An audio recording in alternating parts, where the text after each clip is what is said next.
Gobierno de Navarra. Nafarroako gobernua.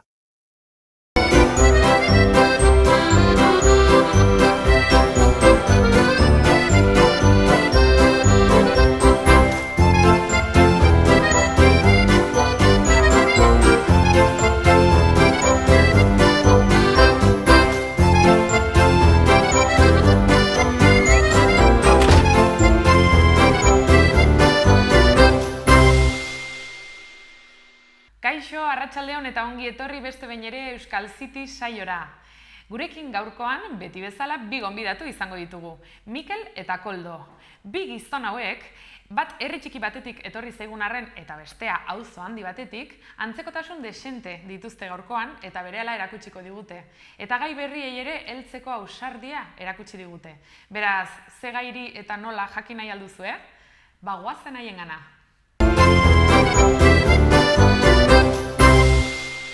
Mikel, Valdibilso dut izena, 42 urte ditut, Errotxapeakoa, Iruñarra, eta mendik gidaria, naiz.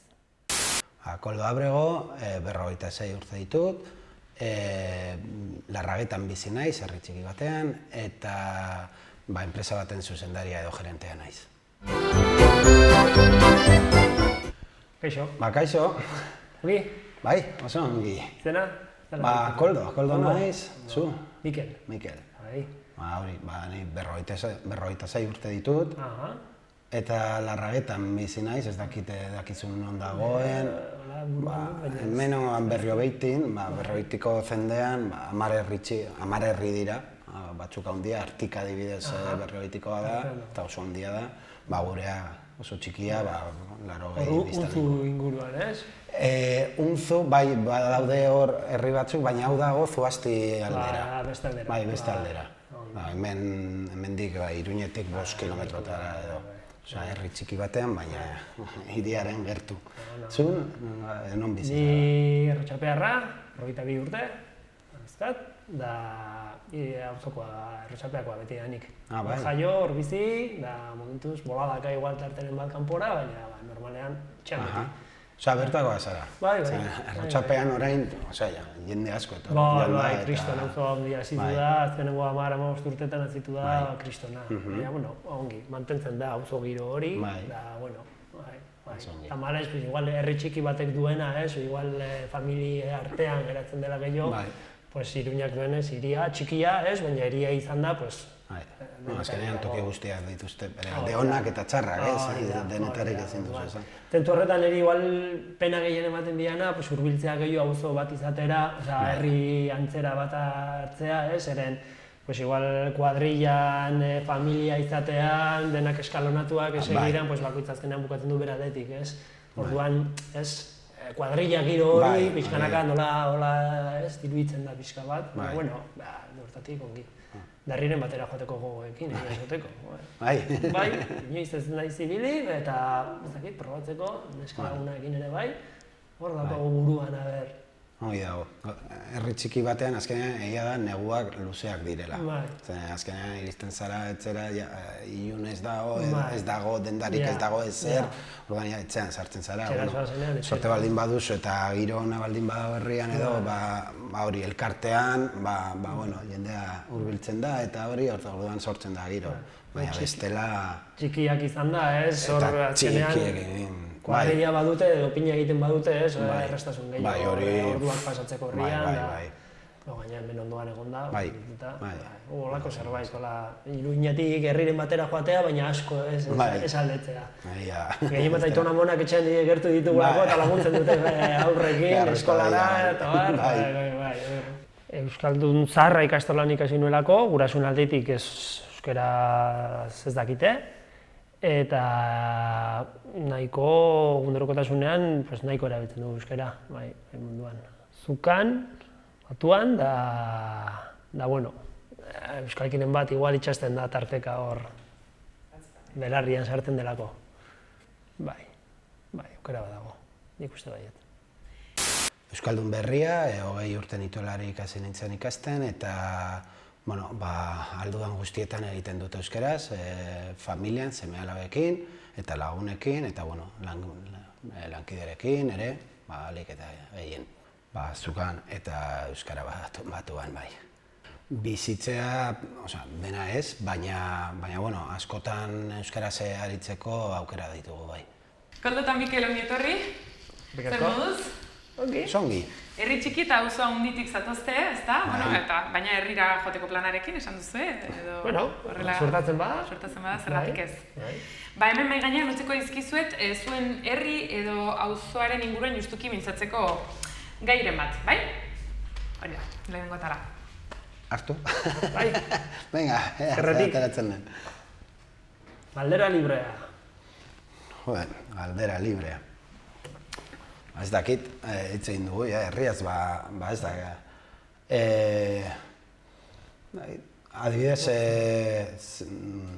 Arrotxapean edo auzo mugimendu handia potentea dago, ez? Edo, haien lehen zegoen gehiago edo hori nola? Bai, nik uste kulturan ere bai hor aldatu dela pixka bat, ez? Egunerokotasuna, hori azken finean gizartea aldatzen denean eta aldatzen joan dela, baina auzo potentea izan da beti.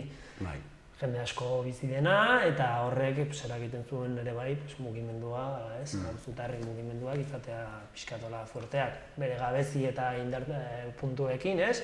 Denak bezala, baina egon da. Gazte pila bat ere bai dago. Pena bat izan da, hau Arrotxapeako abintza zehazki, bai, ibili izan naiz urte askotan, herri mugimenduan nola militatzen dela, eta bai faltan bota izan duguna urtetan izan da, eta oraindik ez egiten du, instituto falta. Auzoan egiten ziren, eskola ikastola daula egiten ziren, euskazte asanbladak, ez dakitzen bat elkarte daula, baina hori instituto garaian sarterakoan denak alde. Azkenean horrek eragiten du ere bai. Baina ikastetxeak eragiten du hori alako... Kuadrillak berak banatzea, eta bai, baina hor espaldiko zera pendiente dena, bai. Da, zuretzat galdera, herri txikian bizi zela jakinda, dirudi herri mugimendu hori, edo giro hori errezagoa izan daitekena, baina hala da? Badakizu herri txiki inferno handi ere, segun eta ze aroan hartzen duzun edo, zeren denetari dago da, montaña rusa bat bezalakoa, ez?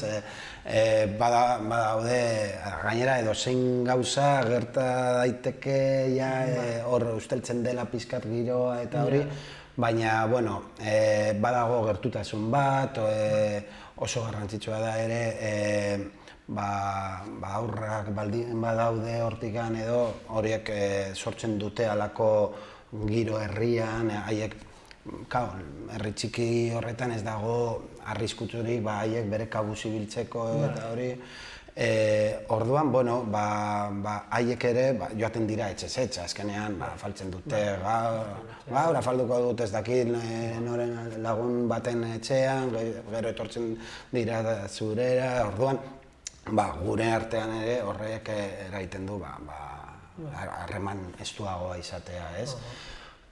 Gurean adibidez, badaukagu elkartea eta badago gure adineko jende asko, hori portzentaian, ez gara asko, baina eta orduan antolatzen ditugu hainbat ekimenean urtean, egiten dugu zikiroak, noski jaiak, inauteriak, ez dakiz zer, inguruko herrien jaietara ere antolatzen ditugu, ez dakit joateko zeo zer, eta gauza asko sagardoteia ere, sagardoguna, eta orduan giro ez da falta gurean. Gauza antolatzeko erraz, baina ez batzuk ez, direnak. Gero gure muga ditugu, azkenean finean, hori herri txiki bat gara eta zaila da. Baina, antolatu ditugu hainbat gauza, jende andana erakarri duena, musika egun antolatu genuen behin, eta etorri ziren, musika eskoletatik eta hori jotzera, ez dakiz zer, eta azkenean txikia izan da, ikusten duzu, etortzen baldin badira, etorri ziren ia 400 lagun edo, hori bakarrik infrastruktura aldetik arazo bada gurentzat, ez? Baina, hala ere... Zer biztan lezaite? erroldaturik nik uste dut 80 inguru bizitzen gehiago, baina egia da, denetari dago, badaude batzuk, nik esaten dut, lo egiten dutela herrian, eta beste batzuk bizitzen gara edo. Ez, bizi gara hor, eta eguneroko horretan baude ez murgilduta orduan. Bai, gustora. Gero ere, harremanak egiten dituzu inguruko herriko jendearekin, eta, txikia gara, baina, Batetik bestera oinez joateko edo...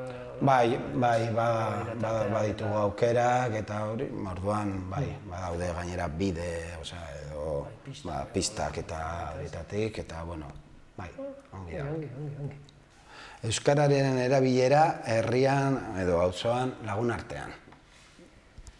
Lagun artean kristona. Gu sortea dugu, ni adibidez, txikitako kuadrilla, ni ikastolan ikasita, bere garaian bazen Errotxapean, ondoan, 400 inguruan zegoen herri ikastola, hori nik laugar mailan nengoela eutxi zen, eta Atarrabiera bidali ninduten.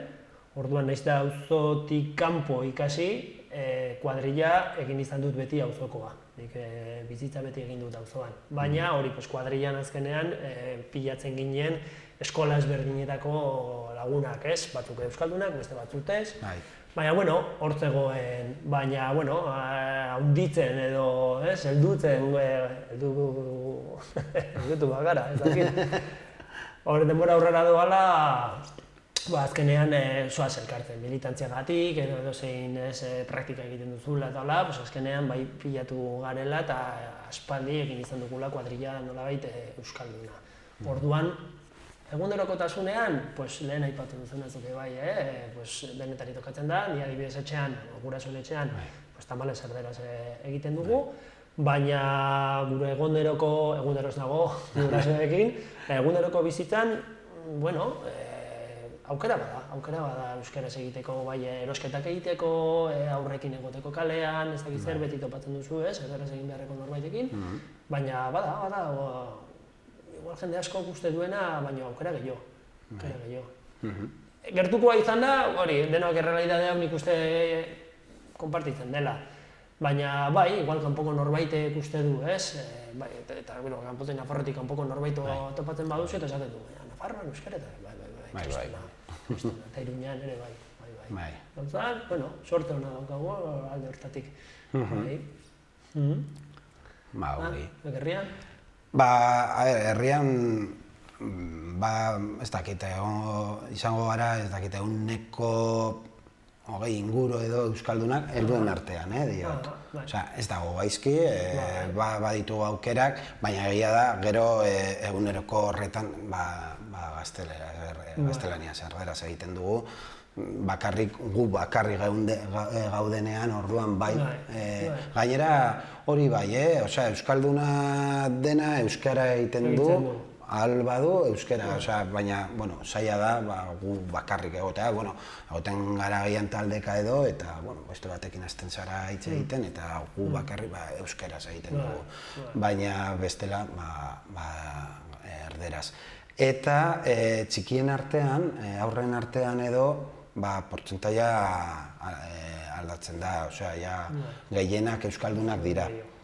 Baina egia da, gainera herri txikietan zer gertatzen da, azkenean adinak nahazten dira guztiok eta ateratzen dira elkarrekin eta egian haien arteko aldea, hori, 5 urte dira edo, baina joaten dira guztiok elkarrekin.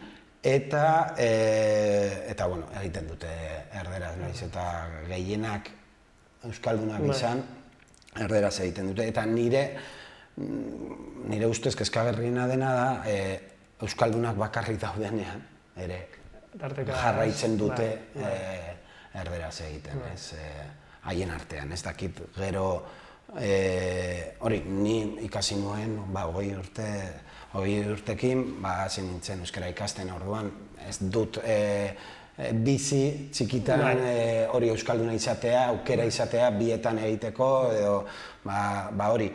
Haiek egiten dute, eta askotan esaten diogu, zergaitik ez duzu euskaraz hitz egiten, zuen artean euskaldunak zarete eta ez dakit zer. Eta, bueno, ez diote garrantzirik ematen, esaten dute, bueno, egiten dugu erderaz eta nahiko, ez? Eta askotan, edo etortzen dira etxera, eta nik euskaraz egiten dut, eta agian erantzuten didate euskaraz, guztiok araz hori gabe, baina bapatean nire aurrean, haien artean, egiten dute erderaz, ez? Bueno, ez dakit. Ikuste gero gerta daitekela ere bai, duzuna, ez? Mamituta duzuna, igual horren normala denez, ez diozu, ez dakit nola azaldu, ez duzu bultzatzen gehiago, ez? Orduan, igual erakartzen dizu gehiago besteak, ez? Ez nire familian, nire ilobak euskalduna dira, nire anaia ere bai, baina anaien artean adibidez, ez dugu iturarik izan, gurasoen etxean erderaz egiten gindulako. Hala ere, nire ilobekin, erderaz zuzentzen atzaile, eta beraiek niri ere bai, eta zenbaten duzu igual ohitura falta hori dutela beraiek ere bai, ez dakiz zer, baina lagun batek aurrekoan esaten zuen, igual ikusten duela, ez da realidade berdina, ez? Baina aurrekin, gure aurrekin, eta gure garaian, pues igual konpromisu hori geneukana, zuko 20 urterekin ikasi, ez da, behartzen zenuen zure burua da euskaraz egitera ikasteko, azkenean modu bakarra delako ondo mamitzeko. Eta hori, inozentziarekin, baina ez daukate. Nire aurra, etxean euskaraz egiten du. Entzuten duzu erderaz hitz egiten, eta ezke grazia egiten dit. Ezke asko ez dakizki, da nera monaren gana joaten da, eta mona, eta geratzen zaio bestio, eta bere garaian saiatu zen ikasten, eta pasatzen da erderara, eta egiten du hori uharkabean. Ez dakit, nik uste dut agian gero adinarekin, urteekin edo hartuko dute kontzientzia zer den euskara, eta agian hori ikuspuntu hori ez dute edo... Inozentzia hori polita. Niri ere, antzeko gauza gertatzen zaitzaren, arreba ere, orain euskalduna da, euskaldun berri da, ere ikasi zuen heldua izan zenean, eta adibidez gure artean jarraitzen dugu erderaz egiten. Eta koinatarekin euskalduna da, eta beti euskeraz egiten dut, ilobekin ere, baina berarekin, eta hori lagunekin adibidez, lagun batzuekin ere euskaldun berri direnak eta hori, betidanik erderaz egin dugu eta aldatu dugu. Eta orain dena euskaraz, ez? Baina arrebarekin adibidez ez dugu... Ez dut edo ez dugu hori apurtu. Bueno, iritsiko da. Bueno, ikasiko dugu. Beste bat? Venga, a ver. Venga, hala. Bakoitzaren zaletasuna garatzeko aukerarik dago herrian? Edo auzoan? Zaletasuna, hombre, batzuk bai. Adibidez, gustatzen zait, korrika egitea, txirrindula zibiltzea, eta hori, kriston aukerak ditugu, pista pilo bat ditugulako, eta orduan ateratzen zara, ez dago trafikorik, jende gutxi, orduan horretarako bai.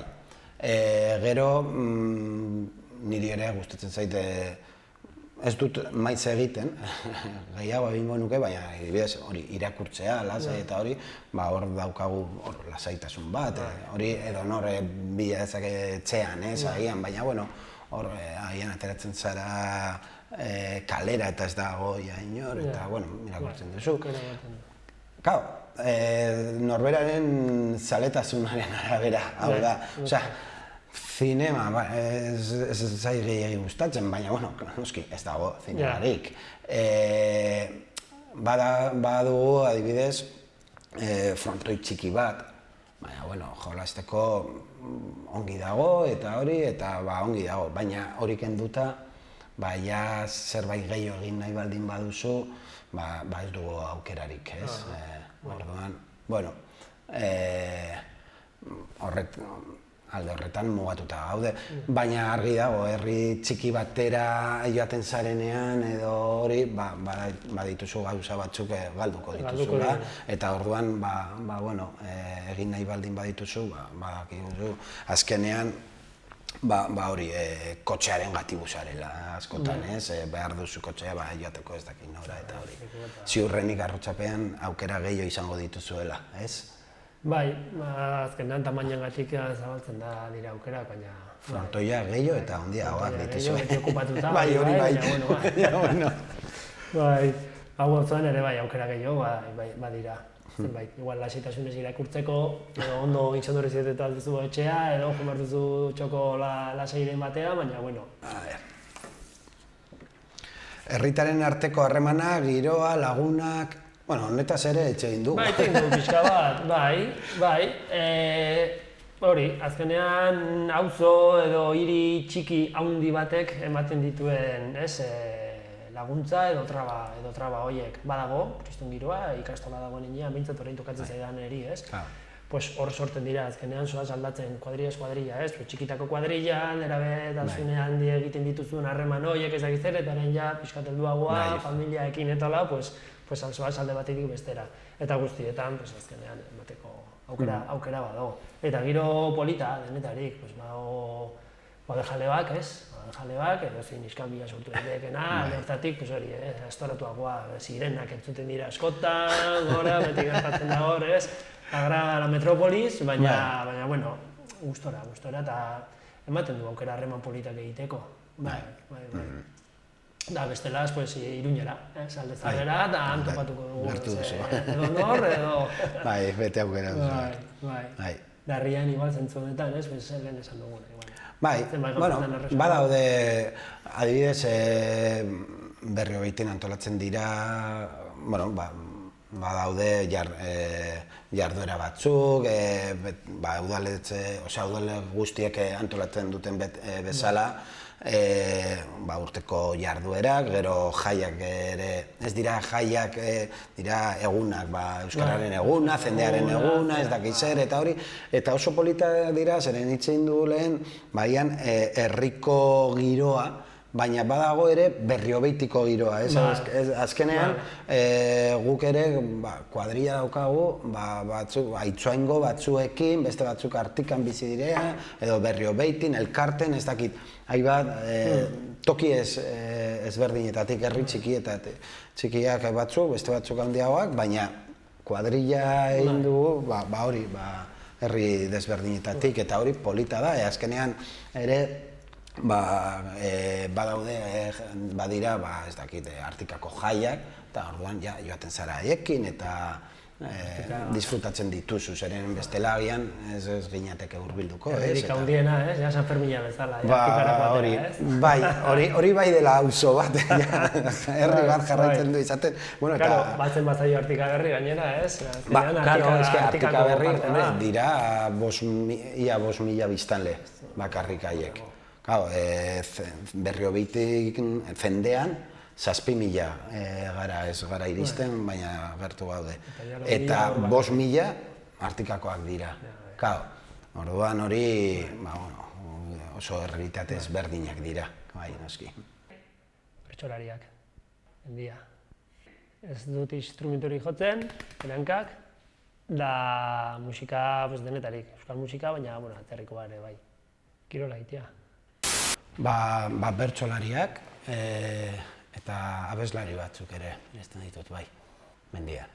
Ez dut jotzen eta euskal musika entzuten dut maiz, baina denetarik ere, segun eta momentua, askotan momentuak eskatzen du musika orduan, denetarik bai.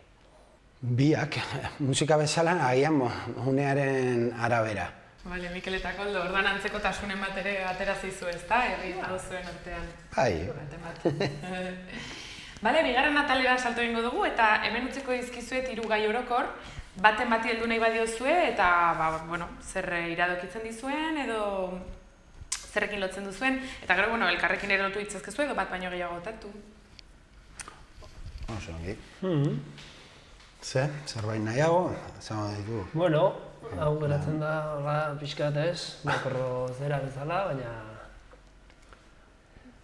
Igual hor honekin ez, zonalde politan ez, polita ez dakitatera zaitzelan, baina hor Ezkabako zerarekin hor oso lotuta, hor giro adibidez Ezkabako zerarekin, historiarekin, hor badago mugimendua, hor zendean etala, Bai, gainera, duela gutxi hori onartu zen edo egin zen hau GR hori eta esaldiaren ibilbidea eta hori, eta adibidez, uste dut Berrizarko udalak antolatu zuen gaztentzat eta hori egin zuten, uste dut 3 etapetan egin zutela eta alako zerbait eta bai, baina lehenagotik ere bazegoen hemen giro adibidez zeren Iesaldian eta gero ere batzuk hil zirenean edo gero lurperatzen zituzten ez bakarri zendeako, baina inguruko herrietan. Orduan, gogoratzen dut hor, Larragetan, ian izango da duela, ez dakit, 10 urte edo, zango nuke gutxiago, baina gero konturatzen zara, pasatu dira ez dakizen bat urte ez, baina bai, eta omenalditxo bat antolatu zen hor, zeren, atera zituzten hor zeuden guztiak, hauek identifikatu eta zeuden, ez? Hil ziren, fuerteen edo, eta orduan, hor lurperatu zituzten, eta, ez dakit artxibo batean edo, egongo zen, hor izenak eta hor zeudela eta hori, eta jarri zen halako harri handi bat, haien izenekin, etorri ziren zenideak, zeren gainera, ziren kanpotarrak, ziren hemengoak, eta hori, eta horatzen dut, halako ekitaldi xume bat, baina polita egin zen, eta musika jo zuten, eta oso polita zen, eta halakorik egin dute beste herri batzuetan, zeren Añezkarren, Añezkar Larraetanen ondoan dago, eta hor ere badaude, ia herri guztietan dago. Orduan, eta hori betidanik zendean jakin da. Igual bertako jendea herrikoa zena baino, gertatzea edo, baina lekua zatorre egon zen ez, kasu zehatzorretan. Bai. Alde hortatik, Nafarroko Mendi Federazioan nago sartuta, eta esan duzun ibilbidean eta hori markatzera. Eta iruditu izaidan kriston historia polita. Eta azkenean ez da bakarria mendizaletasuna lehen esaten genuen, ez? Nahazte igual zera, hori mendizaletasun hori memoria historiarekin lotzea, azken finean memoria historikoa lotzeko aukera dago arlo guztietan azkenean gure historia da, ez? Eta gertatzen da hori da, bai esan duzun antolatzen zirela gotorleku barruan, nola irteerak eta hola, auzoko lagun bat, Emilio Majuelo eta historia eta hola, eta gustora joango nintzen berarekin edo antolatuta, orain niri txikia tokatzen zaidere Gastolan oso txikia oraindik ez, baina izango zen mundiala, egon naiz barruan, gotorleku barruan, eta txikitatik sartzen ginen, jolastera edo ez dakiz zer nola ez, eta beti hor sartzerakoan ez dakit, badago hor zerbait, hileak iskurtzen dituena pixka bat, da hori, ematen duena ez dakit. Burua bere garaira eramaten didana. Nik beti gustoka izan ditut ez dakit gogoratuko zarean, duzuna dinarekin, batzuen komiki batzuk Euskal Herriaren historia agertzen dugu, horren antzeko zerbait. Horren protagonista zen, hori Gabai bera, eta egundorokotasunean ikastolatik atona eta ez dakit zer, edozein gai etortzen zitzaiola eta eramaten zuen ametxetan bezala garai hortara, ez? Aurre historiatik, udara eta da, beti izan dut hor, eta basotik ibili, eta nire burua askotan bidaiatu izan da hortara. Eta nire semearen izena, komiki horietatik ateratzen. Nahi zen horietako pertsonai bat, eta beti gustatzen ditzak. Gustatu zaizu, ni barruan behin egon naiz, ni Berriobeitin udalean zinegotzia naiz, eta duela 5 urte edo, aurreko legintzaldian, 5 edo 6 urte antolatu zuten bisita bat, hainbat udaletik joan ginen, hasi zen hor Ezkaba parkea eta hori, aurretik zetorren, baina berriro bultzatzeko, beste bultza bat emateko eta hori, eta eskatu zen bisita bat egitea, eta egin genuen, eta azaldu zigun denak militar batek.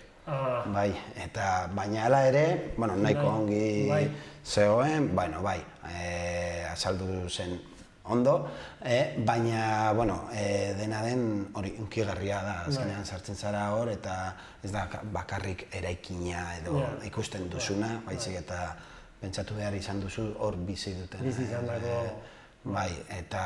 Eta nik uste dut bultzatu beharko litzateke halako zerbait hor egitea eta hori irekitzea eta mantentzeko. Hori, ziurrenik hori arazo nagusia izango da, zeren, dagoen egoera, nork hartzen duen, ziurrenik ez baldin bada Nafar gobernuak inork ez du hartuko, ez zama hori. Baina bai, zerbait egin beharko litzateke zen, badirudi asko aurreratu du garela honetaz, baina asko geratzen da agian, eta nik uste dut kultura gehiago. Da, bi hauen arteko zera bururatzen zait orain pixkat filosofikoa, ez? Memoria historikoa eta klima aldaketa. Memoria historikoan ez dakigu nora goazen, baina badakigu nondik gatozen. Eta honekin, badakigu nondik gatozen, eta euskalo non bukatuko dugu. Euskalo nora. Eta zentzu horretan, Da, horrekin, ez dakik gaia salatzeko edo, baina ni behintzat hori dokatzen zait, ez nahi oso aditu bat dela, ez, baina nire lanbidean, mendi zaretasunean, ikusten da. Ikusten da, asko aldatu dira. Edo glaziarrak eta petakoa, da pasada bat. Agian beste dimentsio bat, hartzen dezu eta... Glaziarrak nola atzeratzen diren, da pasada bat, eta hori ukatzen duenak, itxua izan behar du. Edo itxua izan nahi. Nik uste dute, nabaritzen da hemen edo, baina halako tokietan, gainera hor dakizu ez dagoela gizakien eskua hor. Osea, zen dezu, hemen agian ez dakit, elur gutxiago egiten du, ez dakit, enpresa gehiago daudelako, orduan bai hemen bero gehiago dagoenez, azkenean, baina ez, hor dena jarraitzen du berdin, eta esaten dezu, glaziarra, gero eta gutxiago, edo txikiago. Notizi bat bezala, puntuala, baina badago glaziar mitiko bat, alpetan egon dena ezagutzen duena, Mer de Glace deitzen dena, izotze itxasoa, Da, ez dakit, azkenengo 100 urtetan, ez dakit zenbat urtetan, jetxi da, baina ez dakit 150 metro altueran, pasada bat, ez dakit bat. Hor daude, gainera, nik uste dut arazoa, ez da, denenoa da, baina askotan batzuk esaten dute, ez dakit, errua beste dutela, enpresa, gobernuek, ez dakit zer, eta askotan gure egunerokotasunean ere asko daukagu hitz egiteko globalizazioan bezala. Zeren azkenean globalizazioa esaten dugu denetari, baina bai, gero erosten dugu ez dakit non, eta ez dugu erosten hemen behan daukagun dendatxoa, ez? Orduan, globalizazioa bai, eske hemen gertatzen dena, eta enpresek ez dakit Coca-Cola edo bestek egiten dutela eta hori, baina gu zer egiten dugu, zer egin dezakegun, hori galdetu. Gero esaldi mitikoa ez, nik uste denek eske bat gehiago, ez da, zenean... Edo nik aldatzen badu, zer aldatuko ez errez. Bueno, tarteka aldudanean bai bideatzen dudala, da azkenengo helburetakoa, hola urruti, alpeak. Bai, gustatzen zait, azken bidaia Europatik izan zen, Europa, Austria eta bar, baina bai, gustatzen zaite edo nora joatea, bai. Bueno, 3 gaiak uztartu dituzu azkenean ez, hasi zarete memoria historikoarekin, baina gero globalizazioa, gero pixka bat, azkenean badute zer ikusia, ezta? Bai.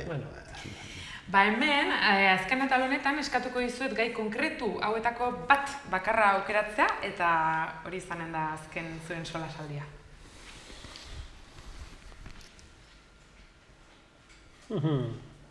Nik hau hartuko nuke, baina tira, Bai, sare sozialak eta harreman pertsonalak. Venga, ba. Eta agian, izan daiteke nire seme-alabak nerabeak direlako edo... Eta orduan, hori, sare soziala eta harreman pertsonala, hor telefonoekin, mobilekin eta hori, kriston aldatzen da beste gauza bat, ez? Nola... Lehengo egunean ikusi nuen alako WhatsAppen bidez bidaltzen dituzte horietakoak edo zen ama batek semea hartzen kaletik etxera sartzeko lehen egiten zena eta orain bultzatzen zuela kalera eta bestea hor telefonoekin hor ez dakiz ere ez. Eta egia da, nik uste dute sare sozialak ez dira txarra gainera nik ere erabiltzen ditut, ez? Baina, batzutan bihurtzen dira modu bakarra, ez dakit batzutan, nik uste dut helduek ere ikuspuntu hori daukagula eta haiek harreman ona dutela, baina bere erara. Haian nahi dugu guk izaten genuen bezalakoa izatea, baina aldatu dira garaia, baliabideak eta bar, ez? Eta orduan, ez dakit, nik uste dut, larria ez dakit hitza den, baina, hausnartzeko gai bat da, baina askotan ere larria hitzat hartzen dugu, badirudi, egongo dira kasu zehatz batzuk, hori beti ez, baina orokorrean esan nahi du, iritzen dira etxea eta hartzen dute telefonoa eta ez dute hor daude barruan, bakarrik. Baina, gure garaian ziurrenik adin horrekin amari galdetzen bazioten, hau iristen da kaletik eta jaten da bere gelara musikan txutera edo sartzen da bere munduan edo telefonoz lagunekin hitz egiten du, orduan ez dakit. Niko jonekin buruatzen ez zigatza pila, da, ez dakit, paretzea, ez? Nola baita, adibidez gaur egungo sare sozialak badago saiatzen gara, ezagutzen du jende asko, tartean nik ez dut astirik, uste dut nire bizitzan ez dudar astirik egunkari irakurtzeko paperean bere garaian egiten zen bezala, ez? Darein, azkar batean, interneten ikusi albiste nagusienak eta geratzen zara bakarrik titularrarekin. Titularrarekin, bai. Orduan, eta bere garaiko sare sozialak ziren tabernak. Azkenean, lehenengo interneta zen tabernaria, esaten zen nua, joaten zinela eta konfiantzak jarri pote bat, edo zer, eta kontatzen zizkizun, txutxumutxuak, berriak, gertukoak behintzat, eta orduan horrek eragiten zen ere bai zerbait, egun osoa jartzen bagara internet aurrean, esaten dugu, nora zoaz, galtzen ari duzu, denbora pila eta bizitzen ez dakiz, egun osoa galtzea tabernan ere bai, batzuen bera arriskua. Orduan esaten duzu, ez dakiten izango den egokiago, baina, eta gero norberaren beharra, gu nik adibidez, sare sozialekin eta hola, ez naiz oso abila eta ez dut oso atseginak, baina, izan dut, aitzaki bezala jartzen dut, lanerako erabiltzen dudala, hola iragartzeko, edo, mendiko historian, egin duta, egin bestea, baina iristen da momentu bat, nik behintzat nire buruan nekaten dela horretan, eta ez dut joku horretan sartu nahi, zeren. Eta alere, hori aipatzen duena, ikusten nuen, nik behar bezala herramienta bat, Orduan, hori da nire beharra. Nerabe baten beharra da harreman hori igual egitea, Orduan, izan daitezke harreman onak edo harreman txarrak, segun eta nola erabiltzen duzun, eta non den hori zaitezken, saltzeatzen, eta hola. Lagun batek bere garaian esaten zuen, igual gauza hauek laburtuko dut, mugatuko dena kuadrillara, igual urruntzen altzaituela kuadrillatik, baina aldi berean badauka puntu bat, eta zerbait ona bilatzearren, honi, igual normalean kontaktua edo harremana ez duzun pertsona askorekin harremana mantentzeko balio duela. Orduan, zeinek du, indar gehiago, arrazoia edo, bakoitzak bere bizitzan berea, baina argi dago, nik arriskua baino, baduela, ez dudala bat ere kentzen, andrebez, horren potentea da, horren potentea denean, baditu hori, bere arriskua, eta erabilaren arabera, orduan, ez dakit, niri gustatuko litzaiakena izango zen, saiatzea atzetik datozenei, lehen mailen, azalaratzen edo ulertarazten duen arriskua eta beharko zuena eta... Bai. Eta gero beste galdera bat, adibidez zure mutikoak edo neskatuak nerabetasunean sartzen ari direla, ez dakit zer, nire da oso txikia oraindik, zorionez oraindik ez du, telefonorik ez du, 3 urterekin, malosea ez. Baina nik uste guraso gazteak, esaten dugu, eta nola egingo dut nire semeaz iristeko horrela, ez dut hortan erortzea nahi. Eta guzti entzuten ez dut, zinezkoa. Ezinezkoa. Orduan, kapela letxe, truko bat zaiatzen naiz, norbaiti entzun da, ez dira, zeinek argitzen diran pixka munduan, esaten dira, lasai, badago aukera. Hombre, azkenean telefonoarena beti da, nahi dut mauila, ez dakit, eta, bueno, nik uste dut guztiok egin duguna antzekoa beste gauzekin, baina guztiok dute, eta nik ez daukat, guztiok ateratzen dira ez dakize ordu arte, eta ni lehenago etorri behar dute txera, ez dakizer ez, hori antzekoa gertatzen da, azkenean nik uste dut, eta ezagutu dut, honek ja badauka telefono eta hori, eta nik. Gero, daude, agian behar batzuk, zeren pertsona hori joan behar zuen, agian entrenatzera ez daki nora, eta gero bakarrik zegoen, deitu behar zuen, ez dakit orduan, eta azkenean, bai, sare sozialak edo gailu hauek guztiek bere, zuk esaten zenuen bezala, bere arriskuak dituzte, baina onurak ere dituzte, ez? Orduan, nik uste dut, teoria hori oso erreza da, oreka non da, bilatu oreka, agian lehendabizikoa ez azken, ez dakit, baina, bueno, hori erreza esaten da, eta hori, baina, bueno. Guraso bezala hor daukagu lana. Bueno. Duena agendia.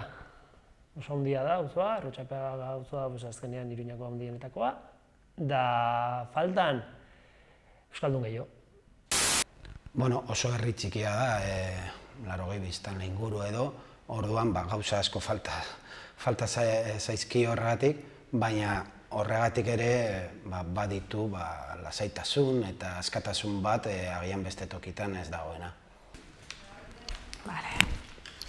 Bueno, Bikote, ez gara amaierara? A ver. Hora hemen sare sozialik ez hemen arbela eta ez digitala, bale? Ekarri dizuet.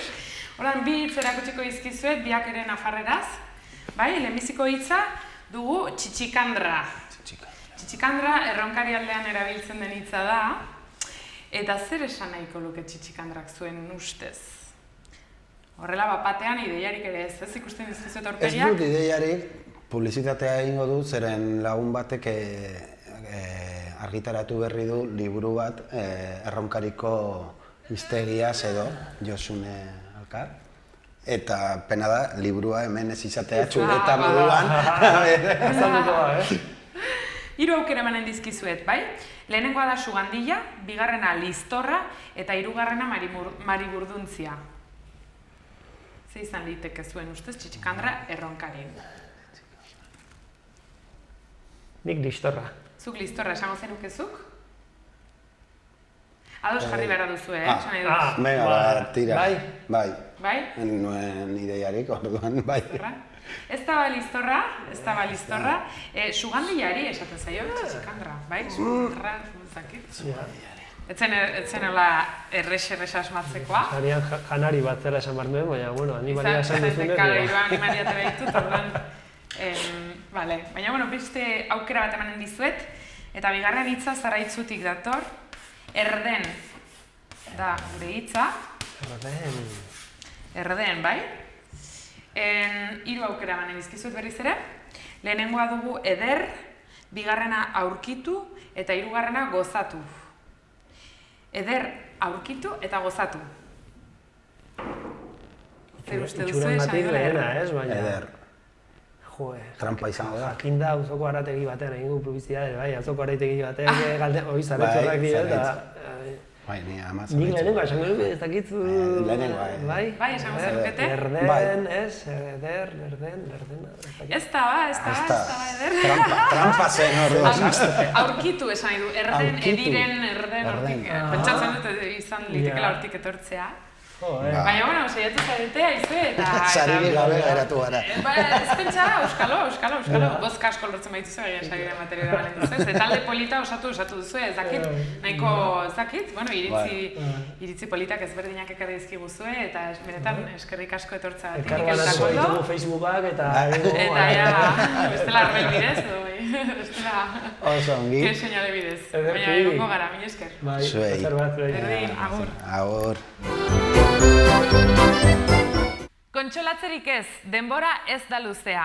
Ustelak lurpera bizitza da handiena, edo hala zioen behintzat Mikel Laboak bere kantu batean, eta gure gaurko gonbidatuekin batera ere denbora guri ere egan pasatu zaigu. Beraz, hurrengo saioan izanen dugu gehiago, eta zuek ere gurekin egongo zaretelakoan, ongi izan eta laster arte.